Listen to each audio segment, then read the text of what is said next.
আসসালামু আলাইকুম এভরিওয়ান, কি অবস্থা? সবাই কেমন আছেন? সবাই আশা করি সবাই অনেক বেশি ভালো আছেন। সো আমি দেখেন অনেক ভালো আছি। তো যাক, আজকে অনেক রাত্রেবেলা বেরোইতেছি। আর এখন সময়টা যদি দেখাই তাহলে হচ্ছে যে 1:27 বাজে। তো জাস্ট টাইমে 2টার সময় প্যাসেঞ্জার বাসায় থাকার কথা। তো যাক, আল্লাহ ভরসা, আল্লাহ নাম নিয়ে বেরোইতেছি।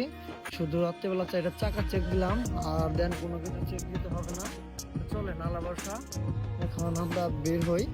এই পাশে চাকা ঠিক আছে, শুধু জাস্ট 4টা চাকা চেক দিলাম রাত্রেবেলা। আর এভরিথিং যা কিছু চেক দেওয়ার দরকার সবকিছু রাত্রে মানে গাড়ি যখন রাখা যায় দেন তখন হচ্ছে সবকিছু চেক চেক মানে চেক দিয়ে রাখছিলাম। এখন শুধু বেরিতেছি রাত্রেবেলা, মানে যখন আমি গাড়ি রাখছি তখন চেক দিয়ে একদম রেখে দিছি আর কি, যেন রাত্রেবেলা কোনো প্রবলেম না হয়। আল্লাহর নাম নিয়ে বের হইলাম। তো সবাই দোয়া করবেন এন্ড হচ্ছে সবাই আমার সাথে থাকবেন।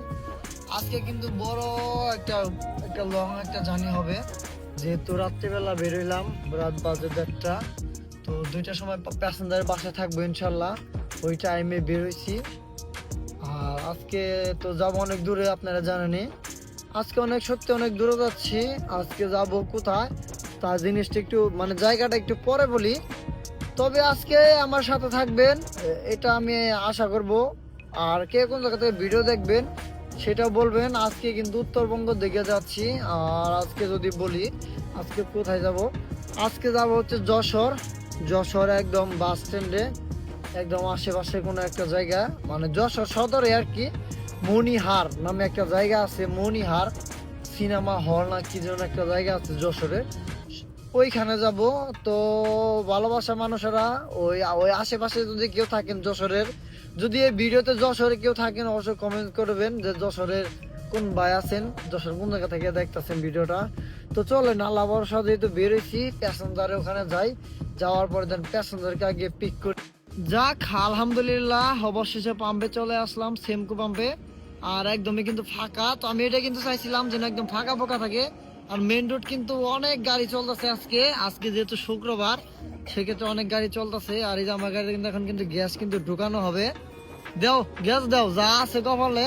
তো 200 প্রেসার কিন্তু প্লাস আছে। তো এখানে আসলে সবসময় 200 প্লাস গ্যাস কিন্তু প্রেসার ভালো থাকে রাত্রেবেলা। যেহেতু আজকে কুষ্টিয়া পার হয়ে যশোর যাইতেছি, সেক্ষেত্রে এখান থেকে চাপ দিয়ে নিয়ে যায়। কারণ লালন শাহ ব্রিজের আশা করা যাইতেছে না ভাই পাম্পে কেমন প্রেসার থাকবে। ইনশাল্লাহ 220 থাকলে তো আলহামদুলিল্লাহ শুক্রিয়া আদায় করবো, যে খুব ভালো, মানে খুবই, যদি গ্যাস ভালো যায় সেক্ষেত্রে আমার জন্য ভালো, মাইলেজ বেশি পাবো। তো চলেন দ্রুত গ্যাস নিয়ে আল্লাহ ভরসা চলে যাই। আর এমনিতে কিন্তু আমরা কিন্তু আজকে অনেকটা লেট করে ফেলছি। আর এখন যদি সময়টা দেখাই তাহলে হয়তো বা 3:20 বাজে। অলরেডি 40 মিনিট ধরে আমরা এখানে বেরোইছি। 40 মিনিটে কিন্তু 60 কিলো রাস্তা কিন্তু চলে আসছি। রাত্রেবেলা যেহেতু ফাঁকা এজন্য চলে আসতে পারছি, তা নাহলে কিন্তু আসতে পারতাম না। তো যাক, পাম্পে থেকে হচ্ছে গ্যাস নিয়ে বের হইলাম। আর এখন যাচ্ছি হচ্ছে যমুনা সেতুর দিকে। তো আপনারা জানেন কম বেশি কোথায় যাচ্ছি, কে কে জানেন অবশ্যই, কে কে জানেন না সবাই অবশ্যই জানেন, বা জানেন না আমি কোথায় যাচ্ছি আজকে কিন্তু ইনশাল্লাহ যশোর যাচ্ছি। তো ইনশাল্লাহ রাত্রিবেলায় বেরিয়েছিলাম, ওনাদেরকে বলছিলাম যে এই মানে যে টাইমের কথা বলছিলাম ওনারা ওই টাইমে বের হয় নাই, ওনারা আরও হচ্ছে যে 1 ঘন্টা পরে বেরিয়েছে। পরে বললাম যে আপনারা আর একটু আগে বেরোলাম, আগে চলে যাইতে পারতাম, কারণ সকালের দিকে গাড়ির চাপ একটু বেশি থাকে, আপনারা জানেনই। এখন তো সোজা যাচ্ছি, তো যমুনা সেতু ব্রিজে কিন্তু অনেক জ্যাম থাকে। তো আজকে কিন্তু তুলনামূলক ফাঁকা, বা ট্রাকের যে লাইনটা আছে এ লাইনে কিন্তু প্রচুর গাড়ি চলতেছে। মানে হয়তো বা সকালে যদি আর একটু পরে বেরোতাম তাহলে কিন্তু আমাদের লাইনটাও কিন্তু জ্যাম থাকতো।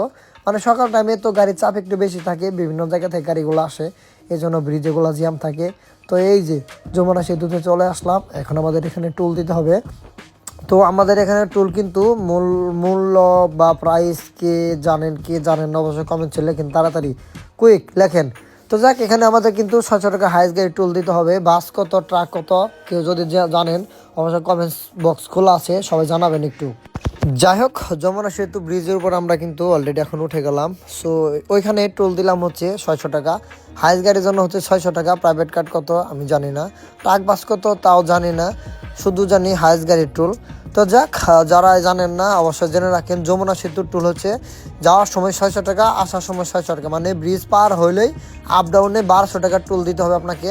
আবার বিভিন্ন জায়গার ভিডিও অনেকে দেখেন, আমার ভিডিও অনেকে দেখেন, আবার অনেকে জানেন না যে যমুনা সেতুর টোল প্লাজার টোল কত। তো আজকে বলে দিচ্ছি, যমুনা সেতুর টোল প্লাজা হচ্ছে টোল হইতেছে 600 টাকা। টোল দিয়ে কিন্তু আমাদের ব্রিজ পার হইতে হবে, অ্যান্ড হচ্ছে ব্রিজের উপরে উঠে গেছি। তো ব্রিজের উপর কিন্তু আসলে খুবই ভালো লাগে, মানে ব্রিজটা আর কি খুবই ভালো লাগে, অনেক লম্বা, 2-10 মিনিট 8 মিনিট সময় লাগে ব্রিজটা পার হইতে। এজন্য আরও খুব সুন্দর লাগে। এজন্য সুন্দর লাগে যে দুই পাশে লাইট নাই, শুধু এক পাশে লাইট। পদ্মা সেতুতে কিন্তু দুই পাশে লাইট আছে, বাট যমুনা সেতু কিন্তু এক লাইনে শুধু লাইট, শুধু লাল লাইট। তবে এই জিনিসটা ভালো লাগছে, লাল জিনিসটা ভালো করছে। এজন্য শীতের দিনে হচ্ছে যে কুয়াশা যেটা পড়ে আর কি, কুয়াশা কিন্তু কাটে, তাও কিন্তু তেমন একটা কুয়াশা কাটে না, কারণ এদিকে কুয়াশা পড়ে অনেক বেশি। তো চলেন না ব্যবসা রিল্যাক্সে যমুনা সেতু পার হয়ে এখন। যাই হোক, অলরেডি আমরা কিন্তু চলে আসছি হচ্ছে চলন বিল। তো বাংলাদেশের নাটোরের ভিতরে, বাংলাদেশের ভিতরে একটাই কিন্তু নাম করা একটা বিল, সেটা হচ্ছে নাটোরের চলন বিল। তো আমরা কিন্তু সেই চলন বিলের মাঝখানে দিয়ে কিন্তু যাচ্ছি আজকে। চলন বিলটা আসলে আমার কাছে অনেক সুন্দর লাগে, খুবই ভালো লাগে। কারণ দিনের বেলা যদি যাইতাম তাহলে দুই পাশে শুধু হচ্ছে যে পানি, ছোট ছোট পুকুর, ক্ষেত, নদী নালা এগুলো দেখতে পাইতাম। আর যেহেতু রাত্রেবেলা যাইতেছি, রাত্রেবেলা তেমন কিছু দেখা যায় না। আর এই গোষ্ঠী মারছে কুয়াশা, মানে জায়গায় জায়গায় জায়গায় জায়গায় প্রচুর কুয়াশা পড়ছে ভাই, পুরো একদম মাথা নষ্ট। জায়গায় জায়গায় জায়গায় জায়গায় মনে হইতেছে মেঘের ভিতরে ঢুকে যাইতেছি, কোনো কিছু দেখতে পারতেছি না। আবার মাঝে মধ্যে একদম ফোলা। তো এখন কিন্তু কুয়াশা কম দেখা যাচ্ছে, আবার কিন্তু কুয়াশার মধ্যে কিন্তু ঢুকতেছি। তো দেখেন, মানে যেখানে ফাঁকা রাস্তা ওইখানে কিন্তু প্রচুর কুয়াশা পড়ে। আর শীতের দিনে যদি বলতে যাই, সেক্ষেত্রে কিন্তু এদিক দিয়ে মনে হয় দেখাই যায় না। শীতের দিনেও কিন্তু আমরা টিপ মারি এদিকে, সব দিকে যাই, কিন্তু উত্তরবঙ্গে কুয়াশা থেকে বেশি। তো দেখেন এখন কিন্তু অলরেডি কুয়াশা চলে গেছে। তো ওভারটেকিংয়ে যখন আপনারা যাবেন, দুই পাশে সামনে পিছনে, এবং কি বিশেষ করে সামনে সবসময় ফলো করবেন, সামনের দিকে যেন গাড়ি যেন না আসে। দেন আরেকটা জিনিস ফলো করবেন, সেটা হচ্ছে যেন ব্যাটারি চালিত অটো বা রিক্সা, দেন মানুষ, এগুলো যেন সামনে দিয়ে যেন দৌড় না দেয়। সেক্ষেত্রে কিন্তু আপনাকে খুবই খুবই কেয়ারফুল থাকতে হবে। অ্যান্ড হচ্ছে যে আপনাকে সব দিকেই খেয়াল রাখতে হবে যেন কোনো প্রবলেম না হয়। তবে আমি একটা জিনিস বলবো, রাত্রেবেলা যারা গাড়ি চালায় তাদের কিন্তু মাথায় একটা টার্গেট থাকে। আর রাত্রেবেলা গাড়ি চালালে আসলে ওরকমভাবে ব্যাটারি চালিত অটো রিক্সা মানুষ ওইভাবে কিন্তু রাস্তা পারাপার হয় না, শুধু বড় গাড়ি ছাড়া। এর জন্য রাত্রেবেলা গাড়ি চালায় কিন্তু অনেক সুবিধা আছে, অনেক ভালো লাগে। যেমন ভালো লাগে তেমন কিন্তু একটা ঘুমের কিন্তু একটা রিস্ক থাকে। যেমন হচ্ছে আপনি গাড়ি কোনো কিছু করবেন, আরেকজন আপনার উপর দিয়ে উঠাইয়া দিব, মানে আপনি সোজা যাইতেছেন, পিছন থেকে মাইরা দিব, নাহলে সামনে থেকে ঘুমের সুদনে ডানে বা মিস্টেক হালকা ধাক্কা লাগলে কিন্তু গাড়ি একদিকে উঠে যাবে। এইদিকে খুবই কেয়ারফুল থাকবেন ভাই, যারা গাড়ি চালায় আমরা রাস্তা, তাদের কার কখন কি হয়ে যায় বলা যায় না। তো সবাই সবসময় সাবধানে গাড়ি চালানোর চেষ্টা করবেন। তো যাক, আলহামদুলিল্লাহ আমরা চলে আসলাম হচ্ছে পাবনা, একটা পাম্পে চলে আসলাম, এনআর সিএনজি পাম্প। আর এখানে গাড়ি রাখছি। আজকে হচ্ছে যেহেতু আমরা যশোর যাইতেছি, আপনারা জানেন, সেই ক্ষেত্রে হচ্ছে কুষ্টিয়া লালন শাহ ব্রিজের গোড়ায় যে একটা পাম্প আছে, রূপপুর যেটা বলে আর কি, পাম্পটা বন্ধ থাকার কারণে এখান থেকে মূলত 2 ঘন্টা সিরিয়ালটা দেন গ্যাস নিলাম ভাই। সকালে আসলাম, আর এখন কিন্তু গ্যাস নেই, কিন্তু এখানে দাঁড়াইছি। তাও প্রেশার তেমন একটা নাই, 180 প্রেশার। ওনাদেরকে বললাম যে ভাই অনেক দূর থেকে আসছি, আমি যশোর যাচ্ছি, আমার এই প্রেশার হবে না। পরে ওনারা আমাকে মানে প্রেশার উঠাই দেন, গ্যাস দিল, যেন এই জিনিসটা ভালো লাগছে। তা আপনাদের আসলে এই জিনিসটা ভালো লাগলো। এন হচ্ছে আমার সাথে 3-4টা ড্রাইভার ছিল, ওনারা বললো যে ভাই কোথায় যাবেন, বললাম যে ভাই এমনি এমনি যাবো। পরে দেন ওনারা হচ্ছে আমাকে গ্যাসটা প্রেশার দিয়ে উঠাই দিল। যাক, এজন্য ধন্যবাদ। এনআর সিএনজি পাম্পটা হচ্ছে বাইপাস। তো জায়গাটার নাম ওইভাবে চিনি না আমি, যেহেতু এই এলাকা নতুন আসছি, জায়গাটার নাম ওইভাবে চিনি না, বাট বাইপাস আর কি পাম্পটা আর কি, দ্বিতীয় বাইপাস না কি যেন বাইপাস বলে। এই যেটা হচ্ছে আপনার পাগলাঘাটে যাওয়ার রুট। জায়গাটা কিন্তু মাশাআল্লাহ খুবই সুন্দর, ভালো লাগতেছে। আমাদের যাত্রীরা কিন্তু সবাই খাবার খাইতেছে। তো দেখি ইনশাল্লাহ, আজকে তো বিপদে পড়ছি ভাই, সব দিকে বিপদে পড়ছি। তো গিয়েছিলাম হচ্ছে রূপপুর, ওইখান দিয়ে ঘুরে আসলাম এখানে। রূপপুরে তো গ্যাস নাই, 20 কিলোমিটার মতো ফাও গেলাম, আর 20 কিলোমিটার ফাও যামু, কি একটা অবস্থা ভাই, মাথা একদমই নষ্ট। আজকে সত্যি বলতে একটা বিপদে আছি, সেটা হচ্ছে যে উত্তরবঙ্গে একটা সমস্যা, তেল নাই, গ্যাস নাই, পাম্প বন্ধ, কি একটা বিপদে আছি ভাই, যা বলার মতো না। তবে প্রথমে আসছিলাম হচ্ছে কুষ্টিয়া লালন শাহ ব্রিজে গুড়া রূপপুর, এখানে একটা সিএনজি পাম্প আছে। তো এখানে প্রথমে আসলাম, তারপরে এখান থেকে আসার পর দেখি যে সিএনজি পাম্পটা বন্ধ। তারপরে দেন হচ্ছে আবার পাবনাতে চলে যায়, এখান থেকে 20 কিলোমিটার দূরে চলে যায়। তো 20 কিলোমিটার দূরে যাওয়ার পর কিন্তু সিএনজি নিয়ে মানে গ্যাস নিয়ে কিন্তু আবার আসলাম।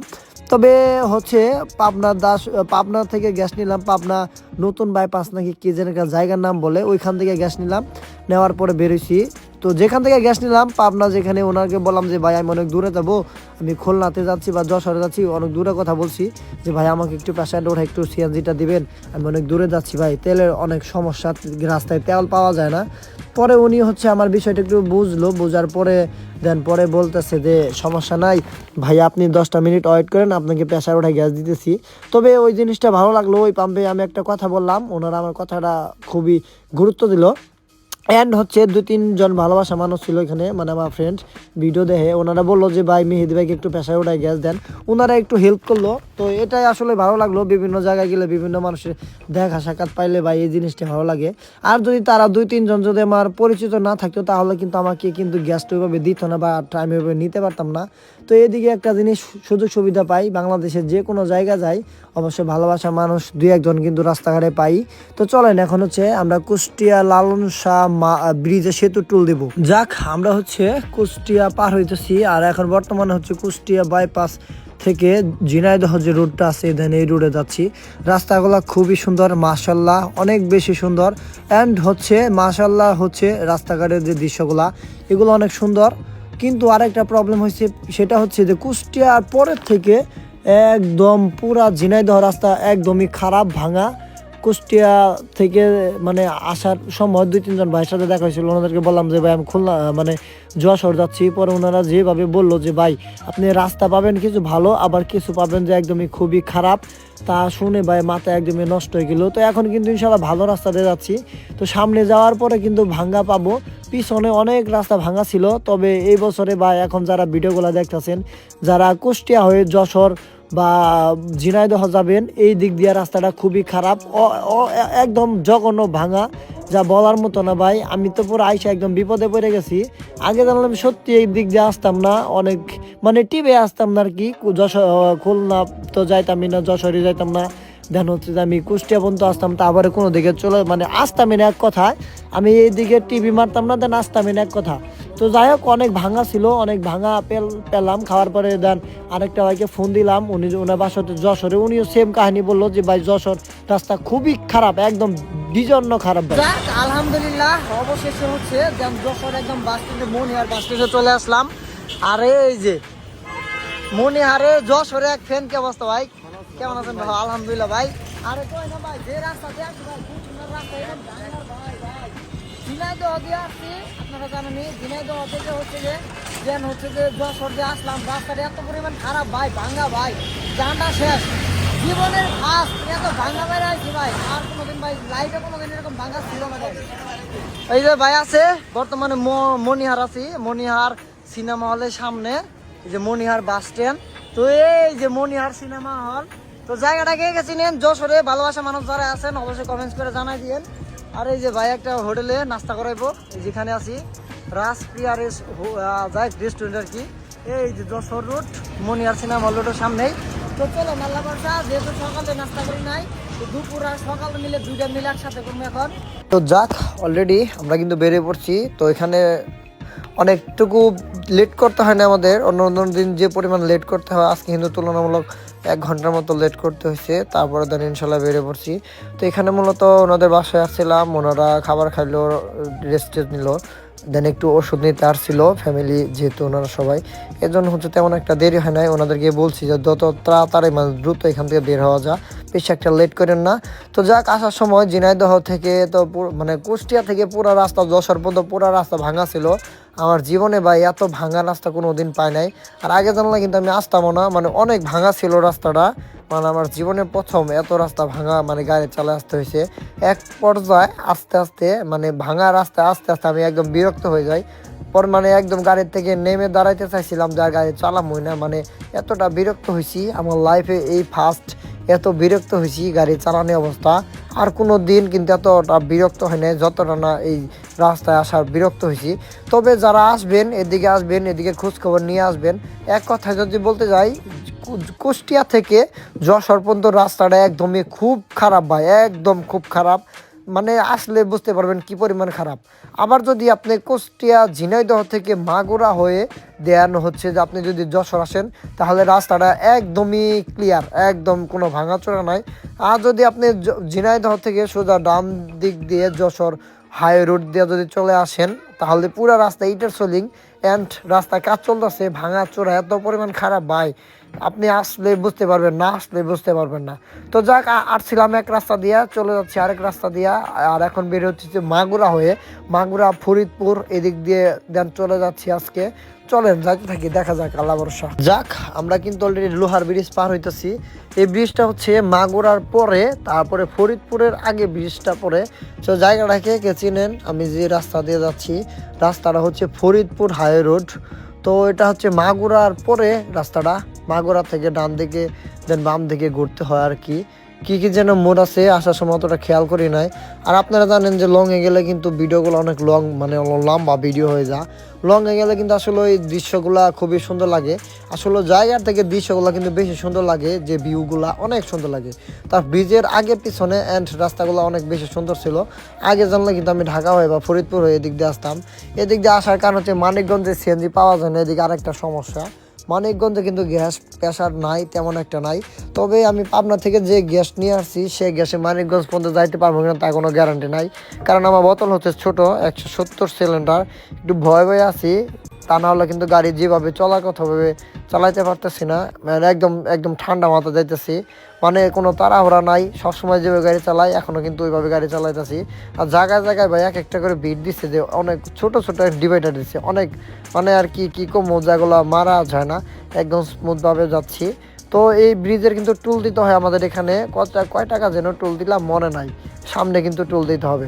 তো দেখি সামনে যাওয়ার পর কিন্তু আমাদের টুল দিতে হবে এখানে। এখানে জায়গাটার নাম যেন কি দেখলাম, কি যেন একটা নদী দেখলাম, ফরিদপুর নদী নাকি কি যেন নদী দেখলাম। এখানে কিন্তু আমাদের টুল দেওয়া লাগবো। টুল হচ্ছে কয় টাকা, 20 টাকা 50 টাকা এরকম কোনো কিছু।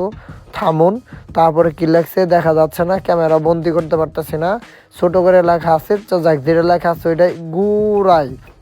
তো বর্তমানে আমরা কিন্তু ফরিদপুর ঢুকে গেছি, আর এই যে ফরিদপুর একটা গোল চত্বর আছে। তো জায়গাটা কে কে চিনেন অবশ্যই কমেন্টস করে জানায়েন তো, দেখি ফরিদপুরে ভালোবাসা মানুষ কে কে আছেন, চিনলে অবশ্যই জানায়েন তো দেখি। আরে গোষ্ঠী মারছে। তো যাক, অবশেষে চলে আসলাম হচ্ছে ফরিদপুর। তো এখন কিন্তু ফরিদপুরে আসি। তো এখান থেকে একদম সোজা গোয়ালন্দ ঘাটে চলে যাব, মানে গোয়ালন্দ হয়ে ডান দিকে চলে যাব, সেটা হচ্ছে দৌলতদিয়া ঘাটের দিকে। তো চলে না আবার শাহ যাইতে থাকি, এখান থেকে সোজা ঘাটে চলে যাইতে হবে আমাকে, কারণ হাতে যথেষ্ট পরিমাণ সময় কম। আজকে টাইম টু টাইম গ্যাস নিতে পারবো কিন্তু তা শিওর জানি না। তো যাক, আলহামদুলিল্লাহ আমরা কিন্তু দৌলতদিয়া ফেরিঘাটে চলে আসলাম। এই যে আমাদের গাড়ি। তো এখানে কিন্তু আমরা কিন্তু 1200 টাকাতে কিন্তু ফেরির টিকিট কাটলাম, তা নাহলে কিন্তু ফেরিতে উঠতে দিত না। আর এই যে গোয়ালন্দ বাজার আছে, আর এই গোয়ালন্দ বাজার হচ্ছে টিকিট কাউন্টার আরিসা দৌলতদিয়া ঘাটের। আর এই যে গোয়ালন্দ ঘাট স্টেশন, তো সোজা আমাদের গাড়ি এখানে রাখছি, ওখানে অনেকে কিন্তু টিকিট কাটতেছে। আর এই যে গাড়িটা কিছুদিন আগে কিন্তু পানির ভিতরে পড়ে গেছিল, আজকে কিন্তু এই গাড়ির সামনে আছে, একবারে টার্মিনালে প্রবেশ করবো আমরা ভিআইপি গেট দিয়া। তো চলেন আল্লাহ ভরসা, যেহেতু আমরা এখানে দাঁড়াইছি, হচ্ছে আমাদের এখন দাঁড়াইছি চা পানি খাইতে গেছে, এই জন্য দাঁড়াইছি। আসলে কিন্তু দ্রুত এখানে চলে যাবো, আর খুব দ্রুত যাইতে হবো। ফেরি ঘাটে কিন্তু তাড়াহুড়া লাগে, একটু পরে সিরিয়াল লেগে যাবো। আর এই হচ্ছে আমার গাড়ি, ওনারা আসলে কিন্তু বেরোবো, আর ওনারা কিন্তু এক এক করে যাইতেছে।